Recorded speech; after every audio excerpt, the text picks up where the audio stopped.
தேறினவர்கள். ஆகையால் நம்மில் தேறினவர்கள் யாவரும் இந்த சிந்தையாய் இருக்க கடவோம். எந்த காரியத்திலாவது நீங்கள் வேறே சிந்தையாய் இருந்தால் அதையும் தேவன் உங்களுக்கு வெளிப்படுத்துவார். ஆகிலும் நாம் எதுவரையில் தேறி இருக்கிறோமோ அது முதல் ஒரே ஒழுங்காய் நடந்து கொண்டு ஒரே சிந்தையாய் இருப்போமாக. கர்த்தருடைய பிள்ளைகளாகிய நாம் நம்முடைய ஆவிக்குரிய ஓட்டத்தில் கிறிஸ்துவை நோக்கி பார்த்தே ஓட வேண்டும். பரம அழைப்பின் பந்தய பொருளுக்காக இலக்கை நோக்கி ஓட வேண்டும். பரலோகத்தில் பிரவேசிக்க வேண்டும் என்பதே நம்முடைய இலக்காக இருக்க வேண்டும்.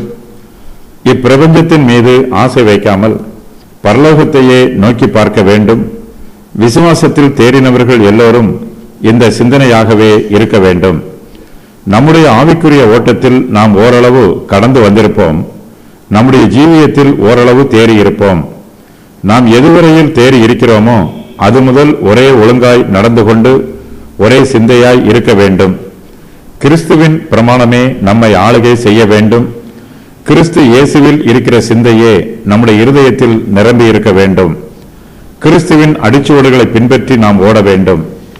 கர்த்தருடைய பிள்ளைகளாகிய நமக்கு கிறிஸ்துவே எல்லாமாக இருப்பதினால் கிறிஸ்துவே நமக்கு ஜீவனாக இருக்க வேண்டும். விசுவாசிகள் சிலருக்கு கருத்து வேறுபாடுகள் இருக்கலாம். ஏதாவது சில காரியங்களில் விசுவாசிகள் வேறே சிந்தையாக இருக்கலாம். வேறு சிந்தை உடையவர்கள் மற்றவர்களை நியாயம் தீர்க்கக்கூடாது. கிறிஸ்துவே நம்முடைய போதகராக இருக்க வேண்டும்.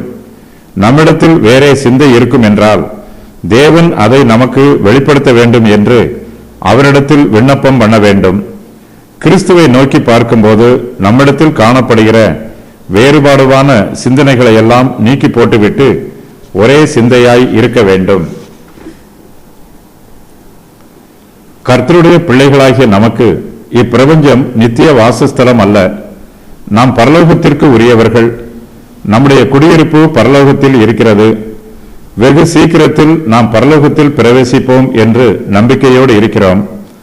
ஆகையினால் கர்த்தருடைய பிள்ளைகளாகிய நாம் நமக்குள் காணப்படுகிற கருத்து வேறுபாடுகள், வேறே சிந்தனைகள் ஆகியவற்றையெல்லாம் நீக்கி போட்டுவிட்டு ஒரே சிந்தையாய் இருக்க வேண்டும். கிறிஸ்துவும் பரலோகமுமே நம்முடைய இலக்கு. இந்த இலக்கை பற்றியே நாம் சிந்திக்க வேண்டும். நம்மிடத்தில் வேறே சிந்தை இருந்தால் தேவன் அதை நமக்கு வெளிப்படுத்துவார். நம்மிடத்தில் கருத்து வேறுபாடுகள் ஏதாவது காணப்படும் என்றால் கர்த்தர் அதை நமக்கு வெளிப்படுத்த வேண்டும் என்று விரும்ப வேண்டும். சத்தியத்தின் ரகசியத்தை நாம் புரிந்து கொள்ள கர்த்தர் நமக்கு உதவி புரியுமாறு நாம் ஜெபிக்க வேண்டும்.